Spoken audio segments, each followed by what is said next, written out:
Wow, we are going to learn so many cool things on this homeschool pop video. Alright, what's the first thing we should learn? How about the human brain? Doesn't that sound cool and intriguing and maybe a little bit gross? Well, it's going to be a lot of fun because the brain is an amazing, amazing part of your body, and you're going to understand it after watching this video. I know, we're going to jump right in. It's going to be so cool. So what is a brain? I mean, here in this drawing, it almost looks like it's like bubble gum. What is a brain? Well, the brain is an organ of the body. Isn't that interesting? It's an organ of the body. Alright, so what is an organ? We have to know that to know what a brain is. If the brain is an organ of the body, what is an organ? It's interesting. An organ is a special group of tissues that do specific jobs for your body. Like your heart. Your heart is a special group of tissues that does a specific job for your body. An eyeball is an organ too. It's a special group of tissues that does a specific job for your body. And how about a kidney? A kidney is an organ that's a special group of tissues that does a specific job for your body.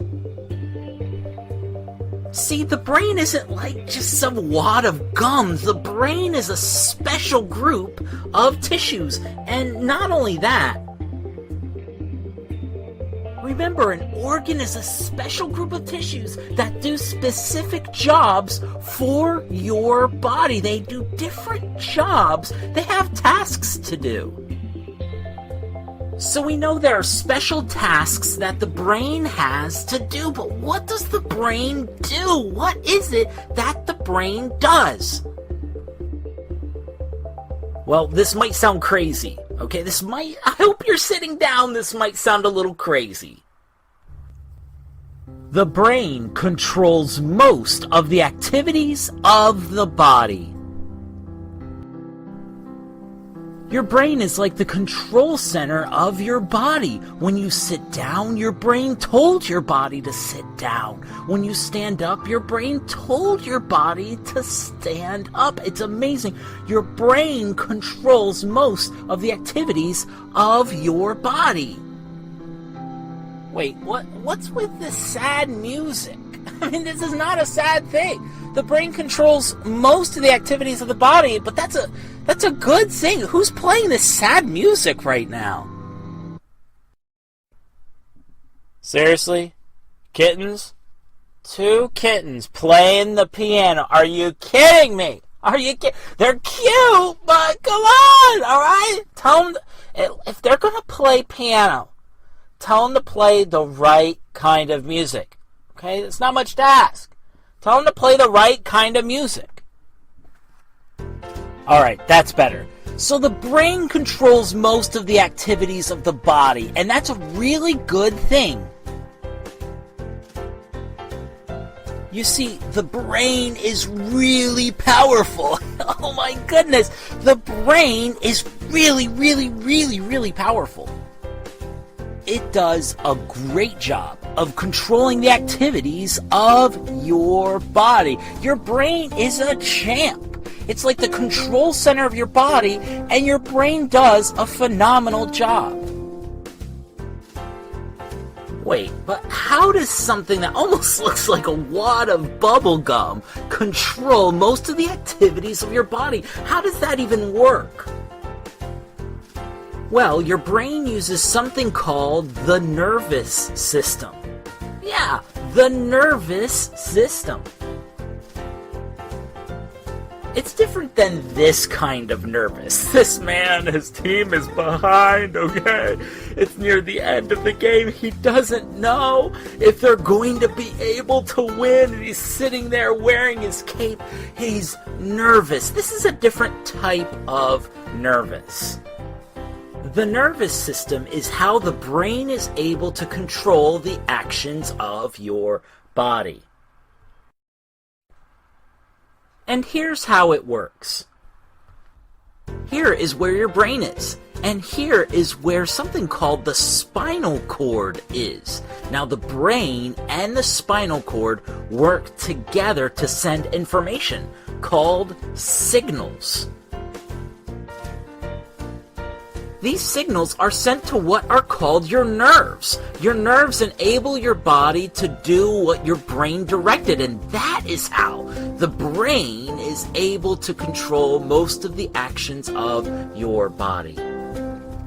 The brain and spinal cord make up what's called the central nervous system, where information is processed and sent out as signals.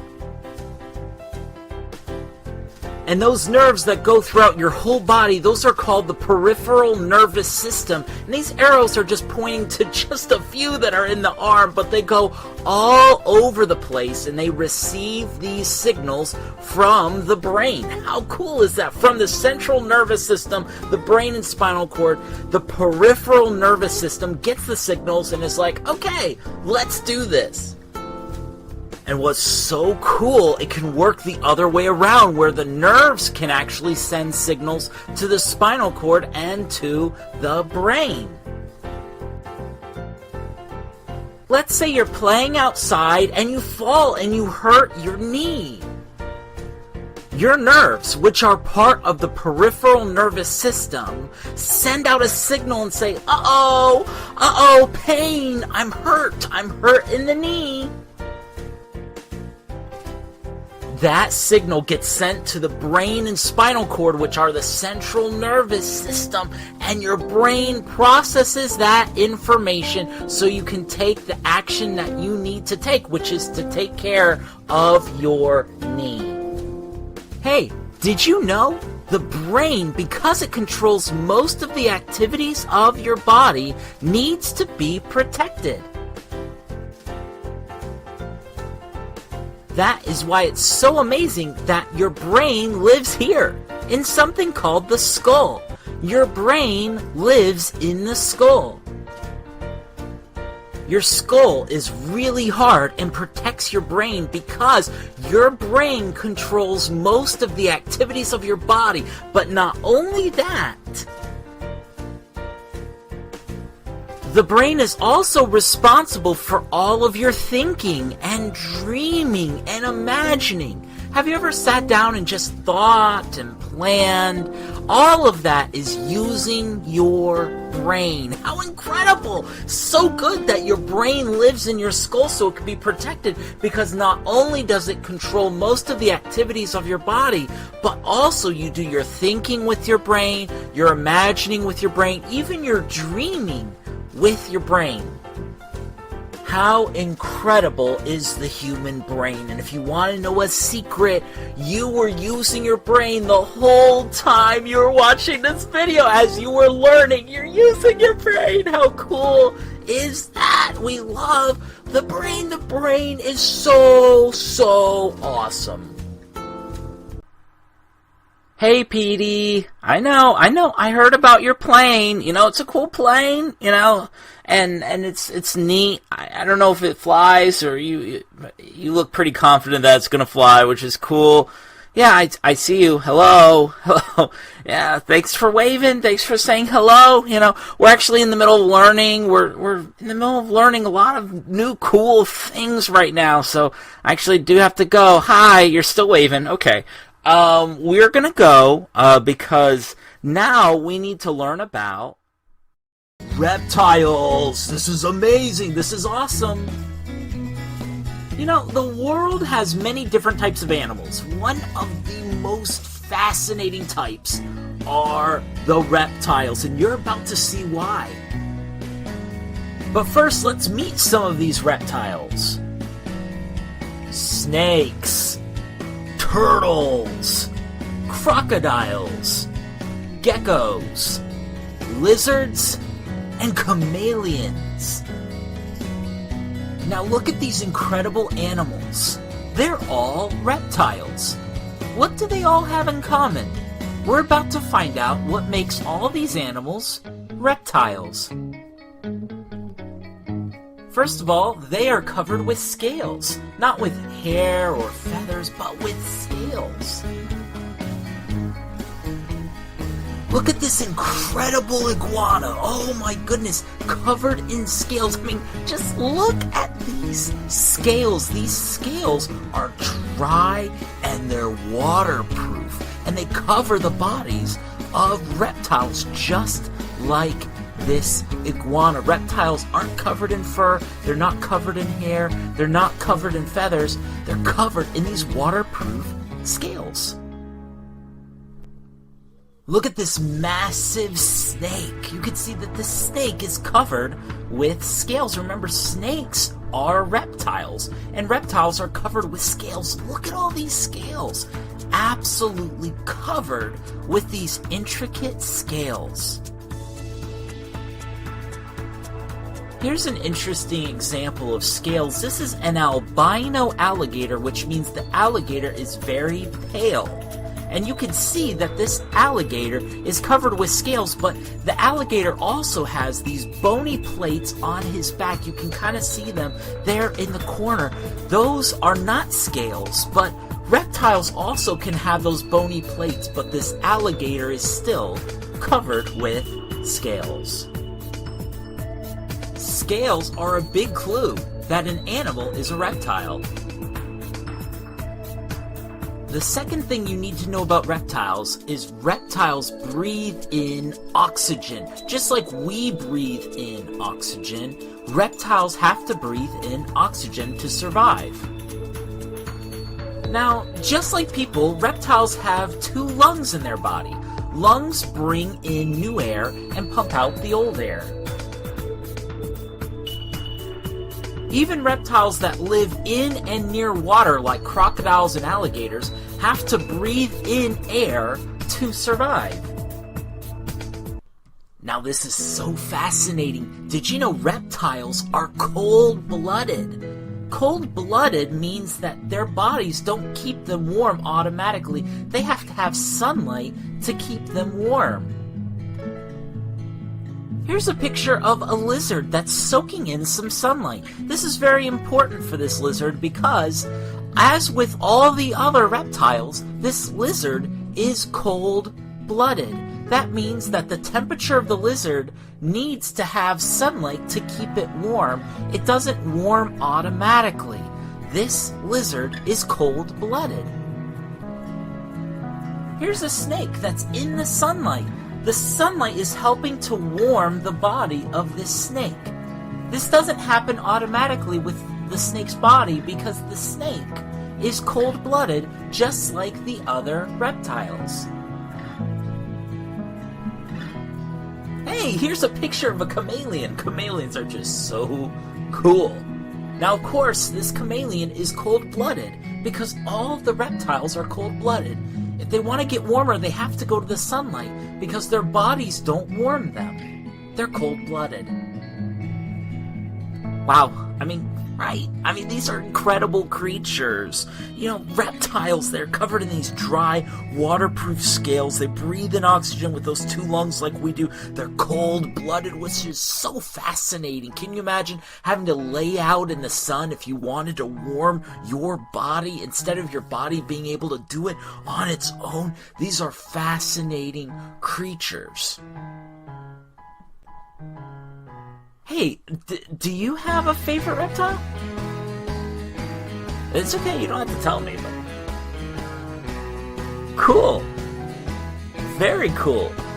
Yeah, it's, you figure snakes, turtles, crocodiles, alligators, geckos, lizards, chameleons. Reptiles are just the coolest, aren't they? They're just absolutely amazing. Hey, when is it going to be my turn? I want to be in this compilation video too. Okay, let's see. I'm going to teach about pollination. Hi, look at all these beautiful flowers that I've found. Let's look at some more. These flowers are so pretty. Look at how bluey, purpley they are. They're just so beautiful. And these ones are so red and excuse me. These ones are so red and brilliant. Achoo! And look at all the pretty colors. Achoo! It's so, achoo! It's so beautiful. I love these flowers, but all the pollen is making me sneeze and sniffly, so I think we should go back inside. Alright, that's better. Well, flowers, they make pollen, and pollen is a fine powder. It's usually yellow, and it can make you sneeze, just like me earlier. Flowers use pollen to make seeds through a process called pollination. Okay, do you see these yellow feathery parts of the flower? This is the male part of the flower called the stamen, and that is where the pollen is made. Now this middle pink part of the flower is called the pistil, which is the female part of the flower. This is where the pollen needs to go so the flower can make seeds. Looking at this flower, do you think the yellow parts are the stamen or the pistil? That's right, that's the stamen. The stamen is the male part of the flower. That's the part that makes pollen. Now here's a different flower. Do you think this purple part in the middle is the stamen or the pistil? Very good, that's the pistil. The pistil is the female part of the flower where the pollen needs to go so that the flower can make seeds. When pollen is moved from the stamen to the pistil, it is called pollination. There are flowers that have both a stamen and a pistil, but there are some flowers that have only a pistil, and there are other flowers that have only a stamen. Pollen can't move by itself, so how will it get to the pistil? With the help of pollinators. Do you recognize this well-known pollinator? Very good, that's a honeybee. Honeybees are pollinators, and you can see the yellowy orange pollen on his leg right here. Pollinators are pollen helpers by moving the pollen to the pistil so the flower can make seeds. Let's look at some other pollinators. Do you know what this pollinator is called? That's right, this is a butterfly, and this one is called a painted lady butterfly. Butterflies are pollinators. What kind of animal is this? That's right, that's a bat. This is a flying fox, which is a fruit bat, and fruit bats are pollinators too. What's this little guy called? Great job, this is a hummingbird.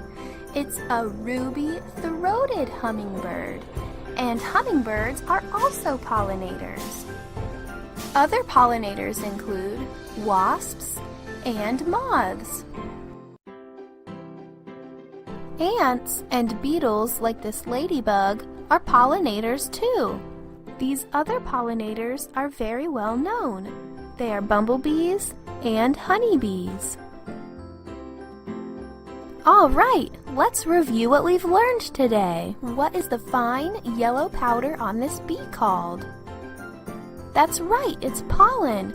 Pollen is a fine yellow powder. This yellow part of the flower makes pollen. Do you remember what it's called? That's right, that's the stamen. The stamen is the male part of the flower. That's the part that makes pollen. Why do flowers use pollen? Great job! Flowers use pollen to make seeds. This purple part of the flower is where the pollen needs to go so the flower can make seeds. Do you remember what it's called? Very good. That's the pistil. The pistil is the female part of the flower where the pollen needs to go so that the flower can make seeds. What is the process called when pollen is moved from the stamen to the pistil? Great job! When pollen is moved from the stamen to the pistil, it is called pollination. What is the name of the pollen helpers who move the pollen so the flower can make seeds? That's right, they're called pollinators. Pollinators are pollen helpers by moving the pollen to the pistil so the flower can make seeds.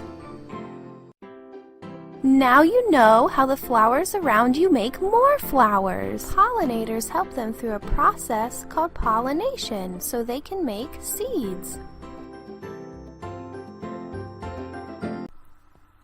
You have been doing a great job, just like Mike, who's doing these push-ups. You know, he knows it's important to stay fit and to exercise and to stay healthy. And you're like exercising your mind right now, which is super cool. And next, we are going to learn about earthquakes. And the first thing we need to understand is the Earth has an outer shell. Isn't that interesting? This outer shell is called the crust. Crust, like bread crust. And I hope you enjoy bread crust, by the way, because you can't eat the crust of the Earth. But I hope that you're eating the bread crust. It's still yummy. It's on the outside. In fact, it's really healthy. It's really great. Okay, let's get back to the crust of the Earth. You don't eat the Earth's crust, but hopefully you eat this kind of crust. Okay. The surface of the Earth is part of this outer shell. Remember, the outer shell is called the crust. This means that hills, mountains, and valleys are all part of the Earth's crust. That means even the floor of the ocean is part of the Earth's crust. Woohoo! So what is the outer shell of the Earth? Yeah, the crust.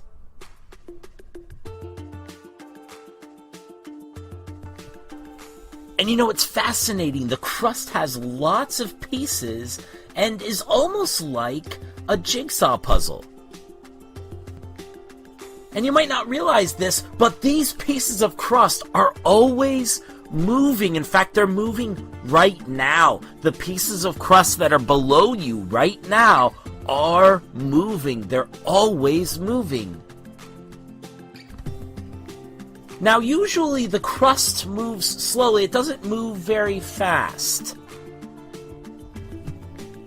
When the crust moves slowly, you don't feel it. The pieces are moving beneath you, but you don't even know because they're moving very, very slowly. You can't even feel it. Sometimes, however, the pieces of crust can move really fast. They can move quickly. When the pieces of crust are moving quickly, an earthquake can happen. So, when the pieces of crust move slowly, you don't feel it. But when the pieces of crust move quickly, you could have an earthquake. Earthquakes begin under Earth's surface and shake the ground. Here's a picture of something that can happen when there's an earthquake. Do you see the massive cracks in the ground? This is from an earthquake. The earthquake began under the Earth's surface. It shook the ground and it caused this crack. Oh my goodness, look at this picture that shows damage from an earthquake. See, earthquakes can also break down buildings, bridges, and roads. They don't just cause cracks in the ground, they break all kinds of things around us. Earthquakes are so powerful, they can change Earth's surface. Well, you may be wondering, where do earthquakes start? Earthquakes start underground at a place called the focus. You can see it here on the picture. Now, that's a weird name for it, I know. It's called a focus. We don't know why, but that's just the way it is. It's called the focus. It's where the earthquake starts. The earthquake is the strongest at the spot above the focus called the epicenter. You can see from the picture it's directly above. When an earthquake happens, you don't want to be anywhere near the epicenter.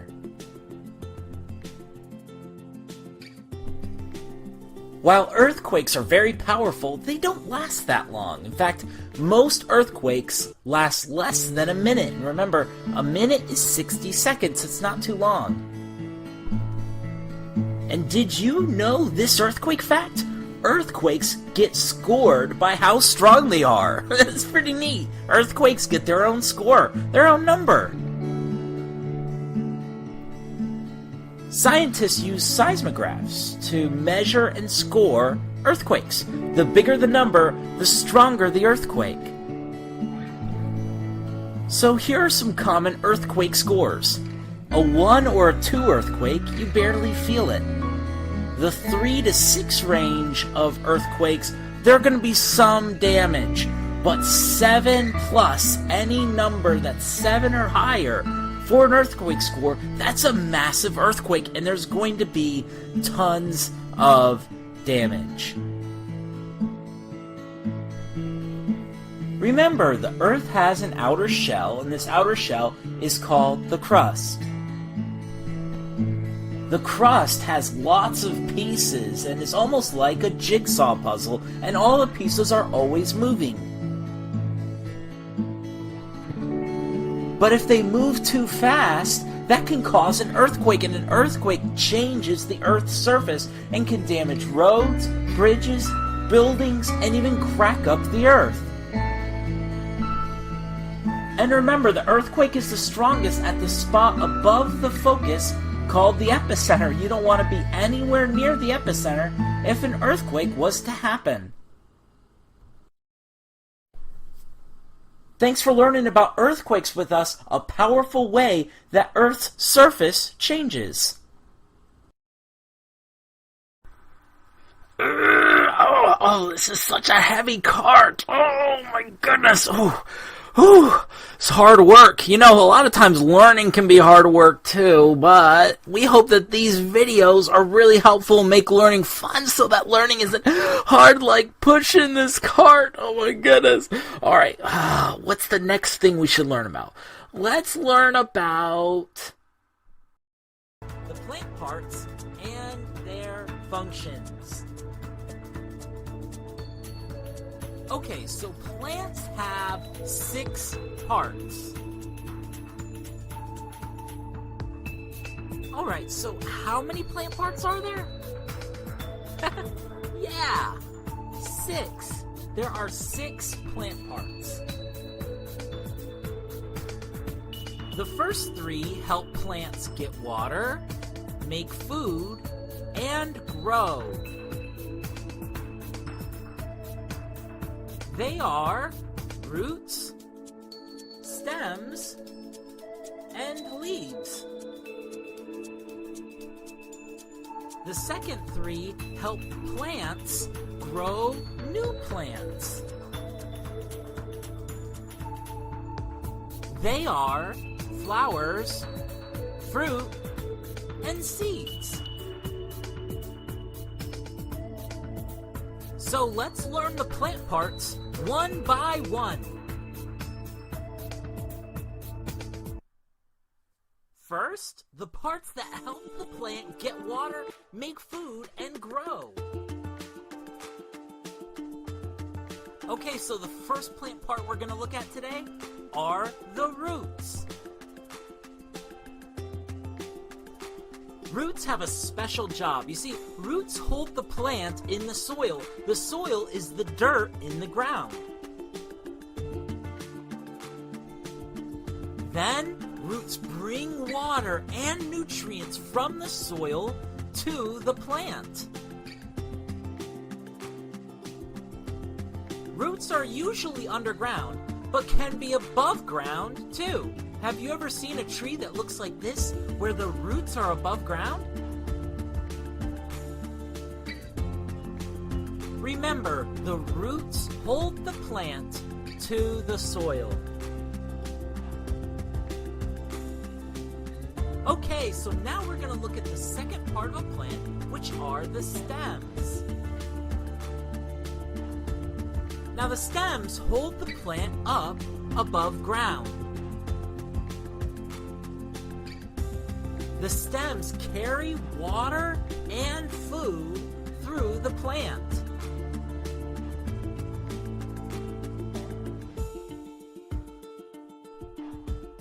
Stems are the delivery system of the plant.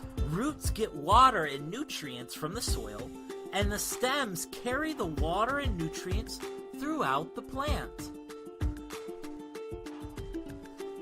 Remember, the stem holds the plant above ground.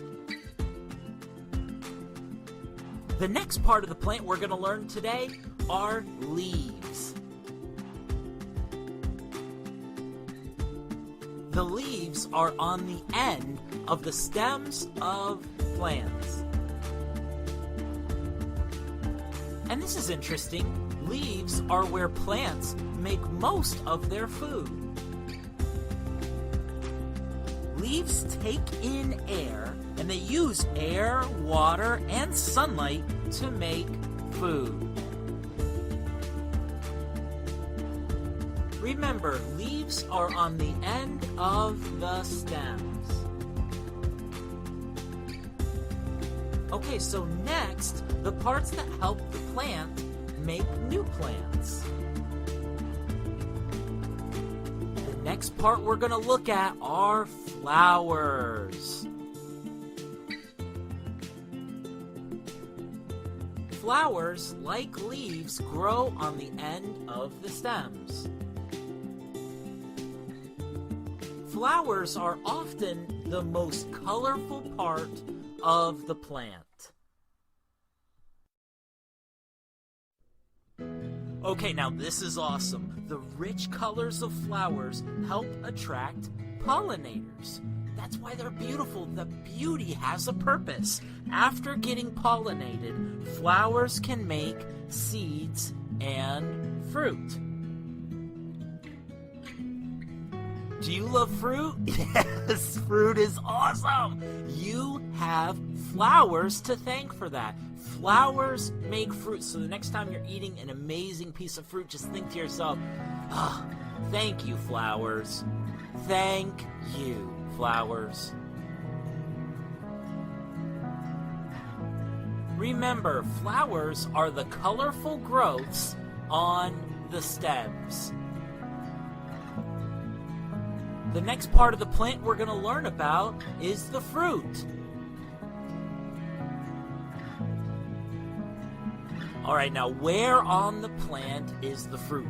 Fruit hangs on the end of stems.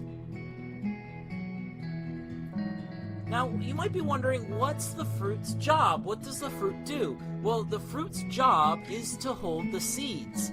The fruit is just a delicious seed holder. Now, either one of two things happens to fruit. Fruit is either picked and eaten, or it falls off the plant and rots. Remember, fruit is the tasty stuff on the stems.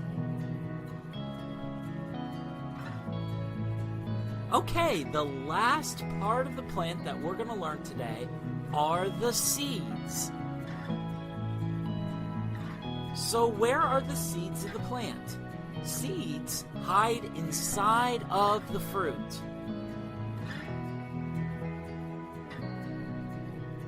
Now the seeds have an incredible job. You see, seeds grow into new plants.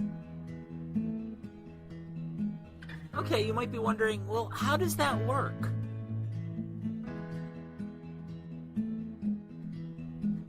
Well, here's one way. When animals eat fruit, they eat the seeds. Later, the seeds leave the animal through its waste wherever the animal is. This is called dispersal.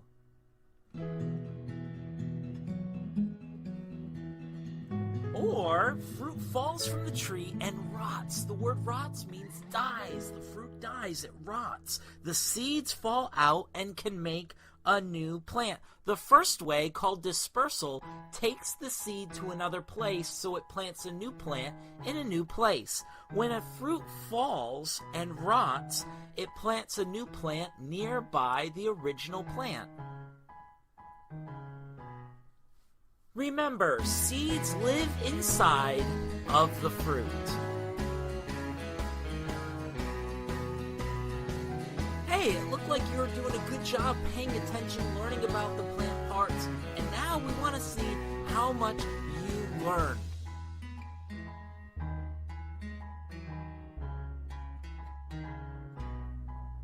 We're going to play a game called Name the Plant Part. We're going to show you a plant part, and then you go ahead and tell us which plant part it is.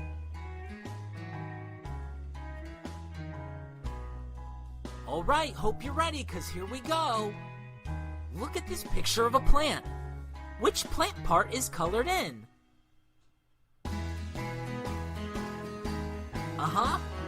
The fruit. The fruit of this plant. Great job.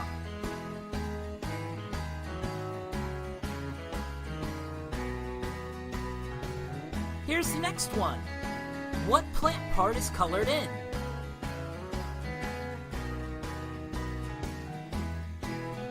Yeah, the leaves. The leaves are colored in. Great job.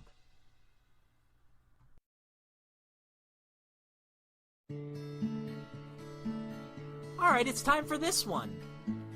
It's colored brown. Which plant part is this?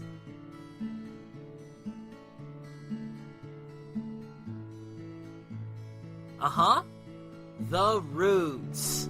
Awesome.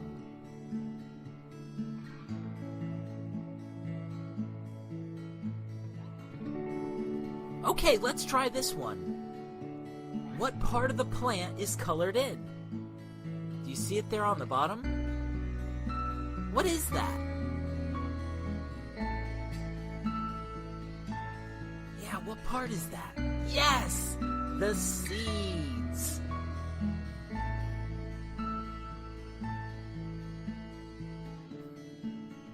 Let's try this one.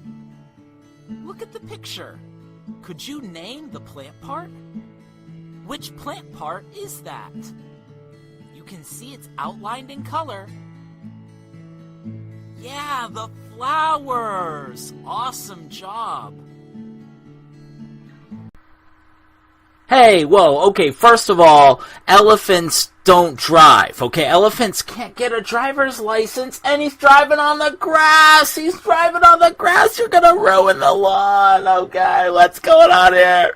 Alright, this is out of hand. Okay, elephant, I don't want to tell you what you can do and what you can't do, but you can't drive, alright? Oh my goodness, alright. Next, we are going to learn about the human heart, the different parts of your heart, how it works, how it functions. We're going to have such a great time. Okay, well, let's start here. What is the heart? That's a great question. What is the heart? Well, the heart is an organ of your body. Yeah, that's right. The heart is an organ of your body. Okay, so what is an organ? Yeah, we have to know that to know what a heart is. If the heart is an organ of the body, what is an organ? It's interesting. An organ is a special group of tissues that do specific jobs for your body. Like your brain. Your brain is an organ. It's a special group of tissues that does a specific job for your body. An eyeball is an organ too. It's a special group of tissues that does a specific job for your body. And how about a kidney? A kidney is an organ that's a special group of tissues that does a specific job for your body. So we know the heart is a special group of tissues, don't we? Because it's an organ, and an organ is a special group of tissues. But that's not all. Remember, an organ is a special group of tissues that do specific jobs for your body. They do different jobs. They have tasks to do. So, what does the heart do? Well, we can see it's moving, isn't it? The heart is constantly moving. Wow! So what does the heart do for your body? That is a really good question. Why am I asking you that question? Why am I not just telling you the answer? Alright, let's tell you. Well, here it is. The heart pumps blood through the body. Isn't that amazing? The heart pumps blood through the body. Your heart is a big pump, and it's pumping blood through your body as you're watching this video right now. You're watching Homeschool Pop, you're having a great time, and even right now, your heart is pumping blood through your body. Isn't that incredible? So how does your heart do that? And why am I in a grocery store? I guess I'm hungry for fish again. So, the heart has 4 chambers. 4 chambers. If anyone ever asks you, how many chambers does your heart have? You'll say, my heart has 4 chambers. That word chamber almost means like a room. It's almost like your heart has 4 rooms. It has 4 chambers. There's the right atrium, and there's the left atrium. These are the top chambers of your heart. Then the lower 2 chambers are the right ventricle and the left ventricle. Pretty simple. The heart has 4 chambers. 2 on the top, 2 on the bottom. So here is how the heart pumps blood through the body.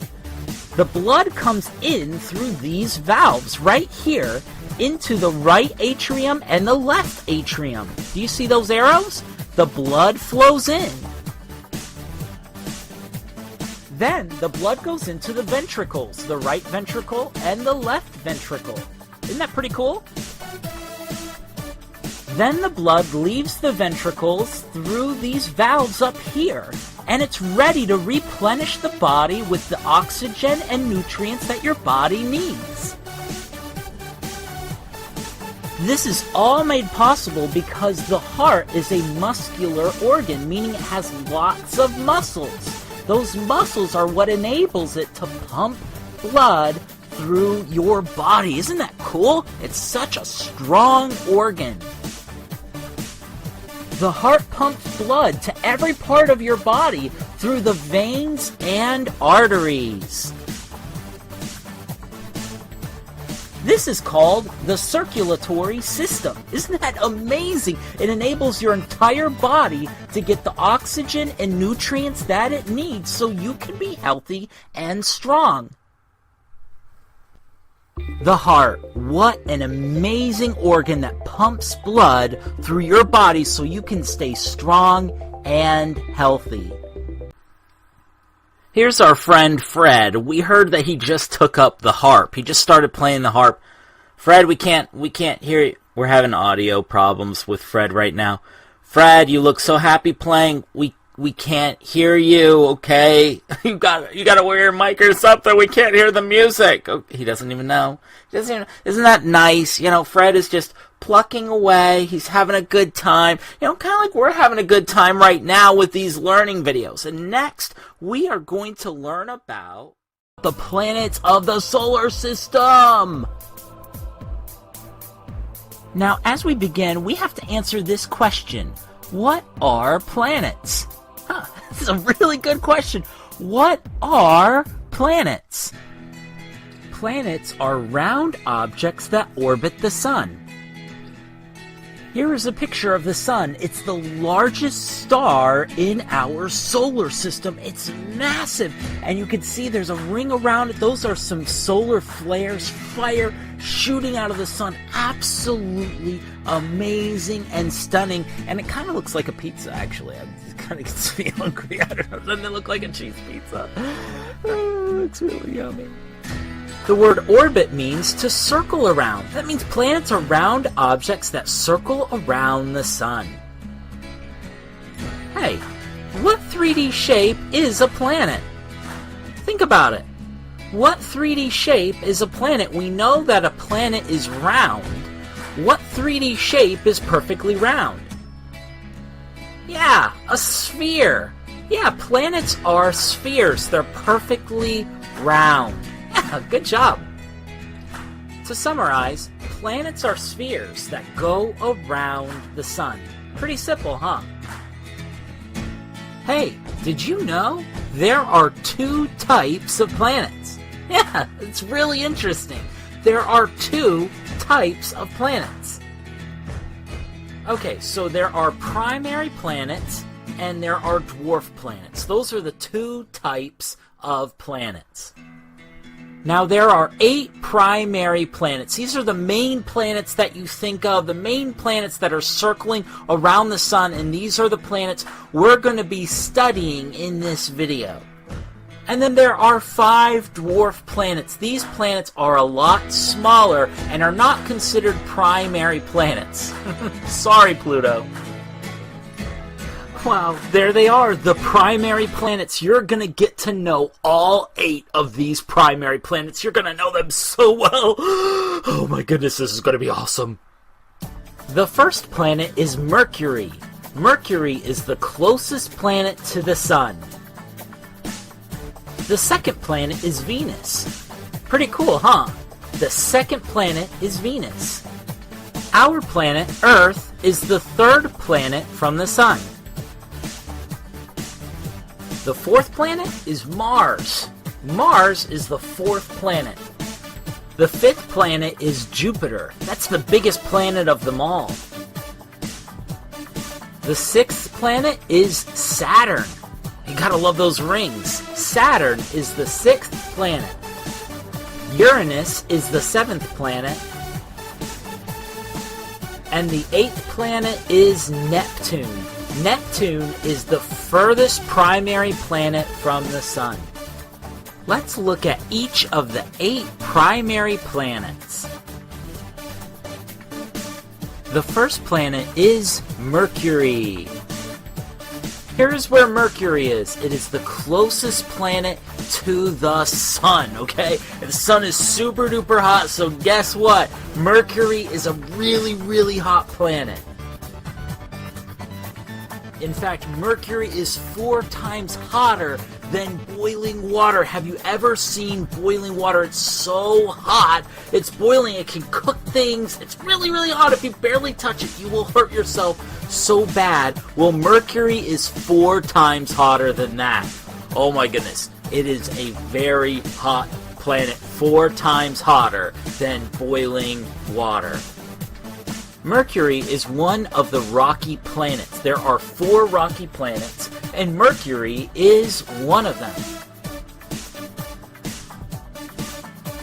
Oh, and Mercury, it is the smallest primary planet. Mercury is so much smaller than the other planets. Tiny little baby Mercury. It's the smallest planet of the primary planet. So if you think of a small planet, think of Mercury. It's small, it's hot, you wouldn't want to live there. The next planet, planet 2, is Venus. Venus is right here. It's the second planet from the sun. Now this is interesting. Venus is called Earth's twin. And the reason for that is they are a very similar size. They're almost the same size. And what's interesting, they're both rocky planets, just like Mercury is. And Earth and Venus are made of similar rocks. So they're pretty much the same size, very similar size, and they're made of the same stuff. It's almost like the Earth and the planet Venus are twins. Hey, did you know every day on Venus is a cloudy day? And the clouds are yellow! Oh, that's such a gross color for clouds. Clouds are much better when they're other colors than yellow, so the sunlight doesn't actually hit the surface of Venus. It's just a cloudy day, every day forever, but that's okay because there's no life on Venus, so nobody's crying about it. And this is cool. Venus is the closest planet to Earth. It is the easiest planet to see in the sky. You don't even need a telescope. How cool is that? The third planet is, well, ours, the Earth. The Earth is the third planet. Here's where the Earth is. Yep, it's the third planet from the Sun. By the way, these planets never line up like this. We just have it like this so you can see the order of the planets, but they're normally very, very jumbled. They don't line up like this. Just wanted to share that. But the Earth is the third planet from the Sun. Here's a picture of the ocean and some seagulls that are in some of the shallow parts of the water. It's interesting. Earth is the only planet we know of that has oceans and life on it. Earth is one of the rocky planets. Yeah, we live on a massive rock that has oceans, that has life. I mean, that's absolutely incredible. Remember, 4 of the planets are rocky planets. Earth has one moon. The moon orbits the Earth, like the Earth orbits the Sun. Wow, there's our planet. That's where we live, the Earth. The 4th planet is Mars. Mars is right here, in between Earth and Jupiter. What color is Mars? Look at Mars. What color is that? Yeah, it's kind of like a reddish orange. Because of its color, Mars is called the red planet. So if anyone asks you, what's the red planet? Tell them, hey, the red planet is Mars. Even though it is red, it is not hot. It is much colder than Earth because remember, Mars is further from the Sun than the Earth. So Mars, it's red, it almost looks like it would be hot, but it's cold. Hey, is there life on Mars? That's a really good question that a lot of scientists have been trying to answer for a long time. Well, scientists believe there used to be water on Mars. If there was water, there may have been life, and even stranger, there are some scientists that believe we may still find basic forms of life still living on Mars. Mars is the 4th rocky planet. Remember, we said there are only 4 rocky planets, so it's the last of the rocky planets. Mars has volcanoes and valleys just like Earth. They're just sometimes much bigger. In fact, there's a volcano on Mars that's as big as the state of Texas. Wow, huge. And this is kind of cool. Mars has 2 moons. They are both very small, okay? They're small moons, which is good. You know, Mars has a couple moons. It's nice. We've got a moon. Mars has 2 moons, you know? Mars is the 4th planet from the Sun, and it's in between the Earth and Jupiter. The 5th planet is Jupiter. Jupiter, the first of the gas planets. Here is where Jupiter is. It's the massive planet between Mars and Saturn. I mean, Jupiter is huge. It's the biggest planet in our solar system. In fact, all of the other planets could fit in Jupiter, and there would be extra room. All of the other planets could fit inside of Jupiter. That's how big Jupiter is. And this is amazing. Jupiter has at least 63 moons. And we say at least because they're still discovering more. Wow! And because Jupiter is a gas planet, if you ever visited it, you would just fall right through. Just kidding. You would float. I mean, they wouldn't fall. The gravity wouldn't be there. You would just kind of float around and, you know. Jupiter is the giant gas planet in between Mars and Saturn. The sixth planet is Saturn, another gas planet. Here is Saturn, the sixth planet from the Sun. You could spot it easily because of those huge rings, and it's in between Jupiter and Uranus. Hey, did you know Saturn's rings are made of ice? Oh my goodness, how cold that must be! Whew. Whew. Icy rings. Those rings are made of ice. Wow.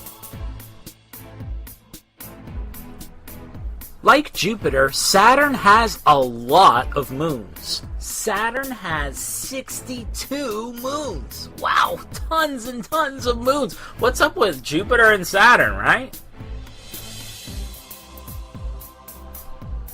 And this is pretty awesome. Saturn is the farthest planet you can see without a telescope. That's right, you can see Saturn with your own eyes without a telescope.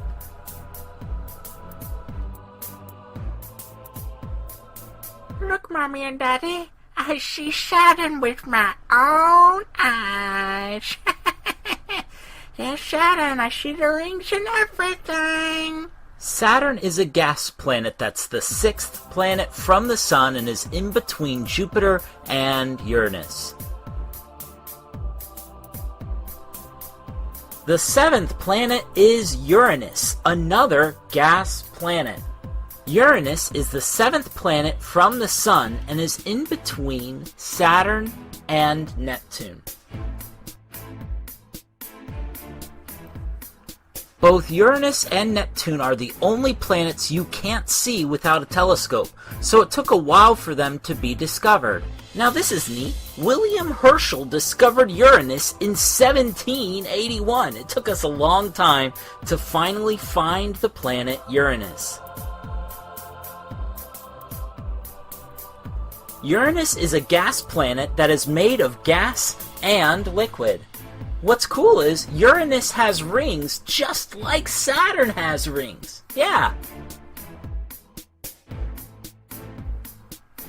Scientists believe the rings of Uranus could be pieces of broken moons. We don't know for sure, but that's really fascinating if that's the case. Speaking of moons, Uranus has 27 moons. 27 moons! I mean, we just have one, 27!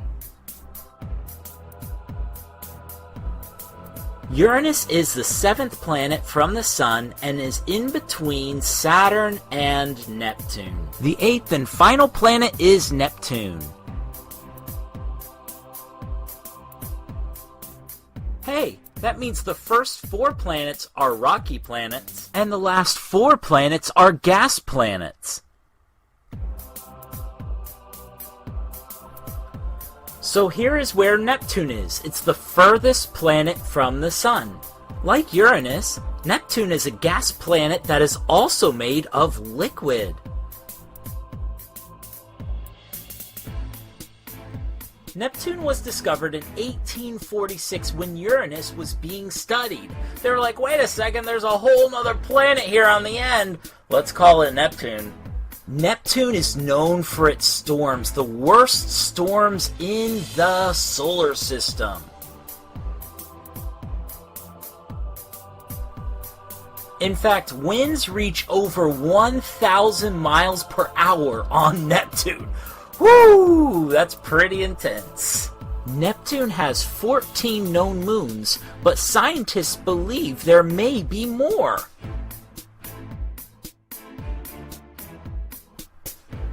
Here's Neptune, the furthest planet from the Sun. You have done such an amazing job with us today.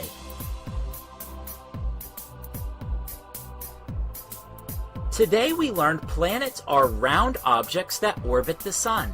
The word orbit means to circle around. Basically, the planets are round objects that go around the Sun.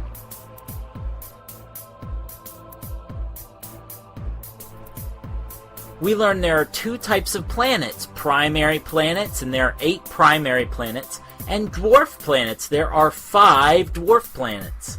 And here are all 8 primary planets. They're familiar friends now. Mercury, Venus, Earth, Mars, Jupiter, Saturn, Uranus, and Neptune.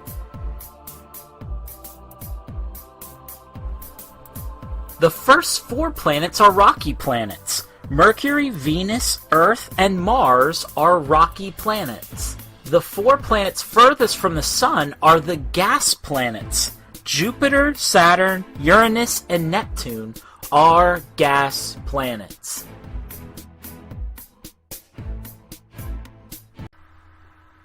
You're doing great. You're increasing your skills just like this racer, racing on the water. You're increasing your skills. You're doing a wonderful job. And next, we are going to learn about sharks.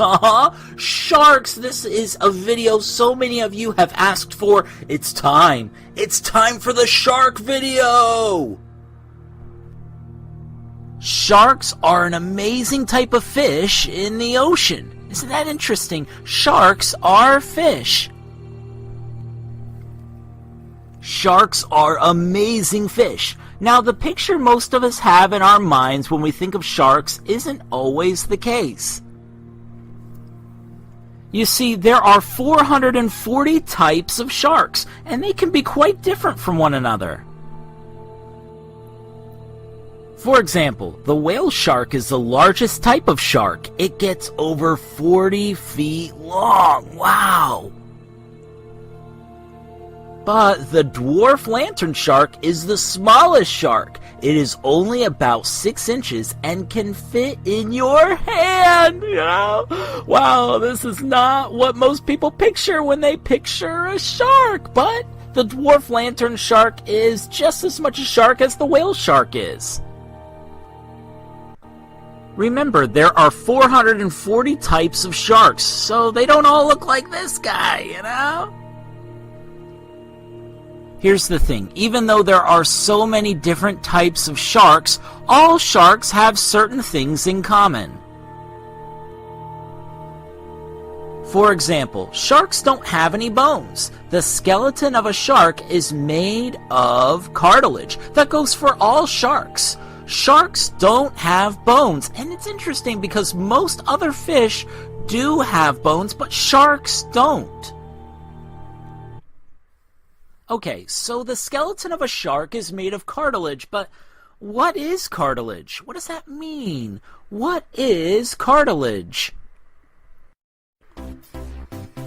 Okay, this is going to sound weird, but touch your ears and move them around with your fingers. That rubbery material in your ear is called cartilage. Isn't that amazing? There's some cartilage in your body, just like there's cartilage in the body of a shark. The skeleton of a shark is made of cartilage, which makes a shark very flexible, kind of like your ears, right? Your ears were kind of rubbery and flexible when you touched them. That's the way the skeleton of a shark is, which helps a shark move around in special ways. It makes a shark very flexible. Hey, you want to know what's not flexible? Shark's teeth. Shark's teeth. This is interesting. A shark uses its teeth to bite, but not to chew. Whatever they bite that goes into their mouths, sharks swallow whole. We use our teeth not just to bite, but to chew. But a shark only uses its teeth to bite. And a shark can have a lot of teeth in its lifetime.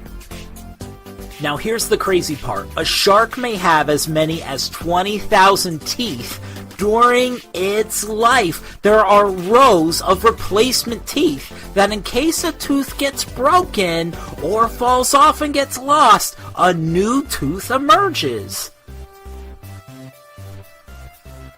Now, we've already mentioned there are 440 types of sharks. In fact, you're probably sick of hearing the fact that there are 440 types of sharks. How many types of sharks are there? How many?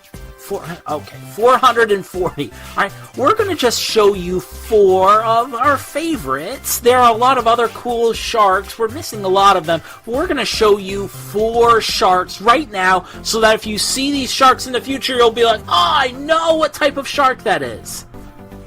The first shark is the whale shark, and we've already talked about how the whale shark is the largest shark in the world. Yeah, but what's cool about whale sharks, they have these white spots, and they're very gentle. So even though they're huge, they're very gentle. In fact, some whale sharks have even let divers sit on top of them. How would you like to ride a whale shark? What?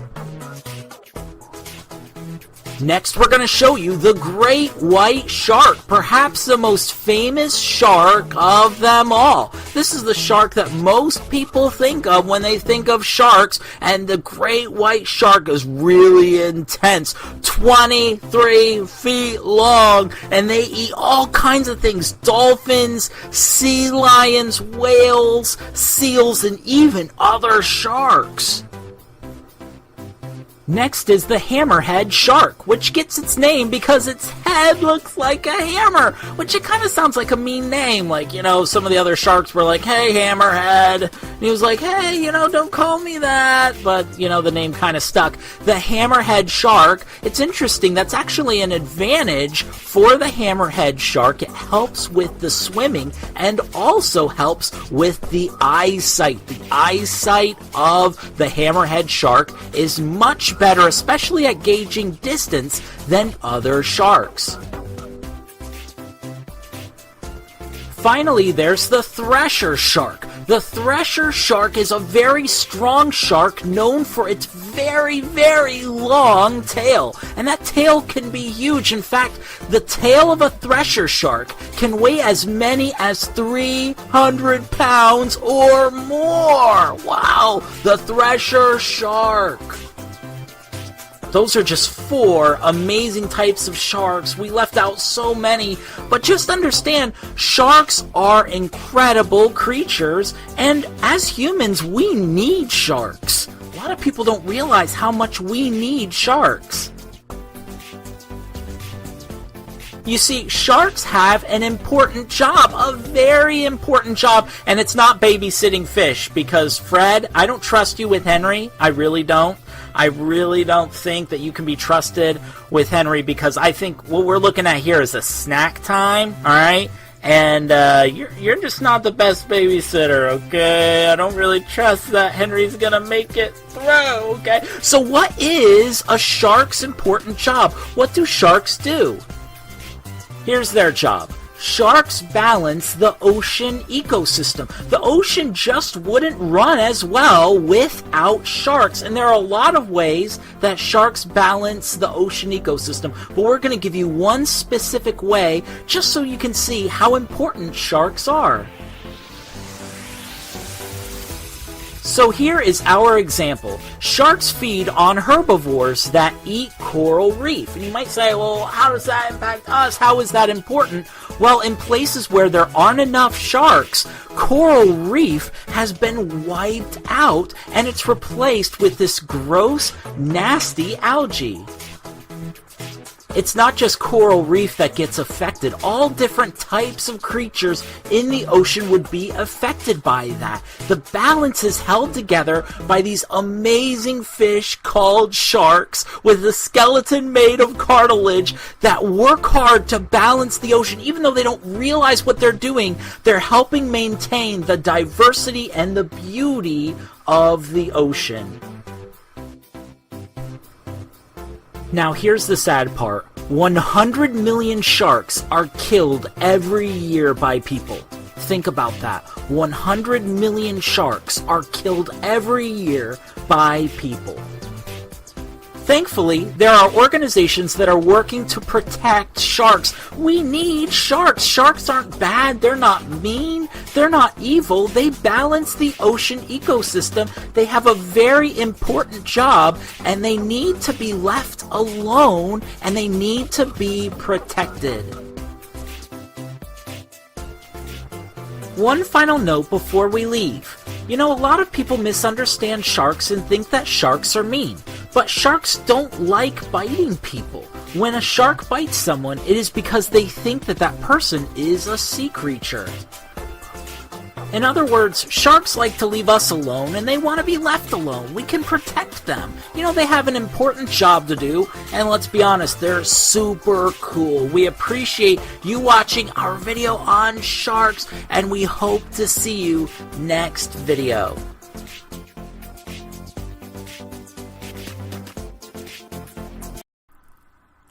Wow, you completed the video. That is so impressive. Well, you might notice there's a circle right here on this video page that you can click to subscribe to our channel, or you can click this rectangle to go to another one of our videos. But keep learning. Learning is so cool.